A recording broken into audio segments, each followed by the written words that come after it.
Demystifying May. Unraveling the mysteries of modal verbs for probability. Hello, English learners. Welcome to another exciting episode where we are going to unravel the mysteries of modal verbs for probability. Today, we're focusing on one specific modal verb, may.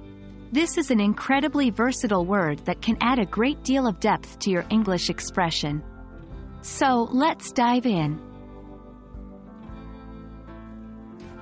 May is one of the many modal verbs in English used to express probability. It suggests that there is a possibility that something is true or will happen, but we are not certain. For example, consider the sentence, "It may rain tomorrow." This means there is a chance that it will rain tomorrow, but we are not completely sure. When you're talking about the present and you want to express uncertainty or probability, may comes in handy. For example, John may be at home. John could be at home right now, but we're not sure. I may have the book you're looking for. There's a possibility that I have the book, but it's not certain. May can also express probability for future events or actions. The usage remains similar to the present tense.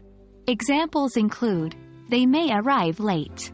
There is a possibility that they will arrive late. We may visit Italy next summer. We are considering visiting Italy next summer, but it's not certain. While our main focus is using may for probability, it's worth mentioning that may can also be used for permission and to express wishes. For permission, may I borrow your pen? For wishes, may you have a prosperous new year? There you have it. That's how you use the modal verb, may, for expressing probability in English. Remember, practice makes perfect. So, try to use may in your daily conversations and writing to get the hang of it. Until our next video, keep learning and improving.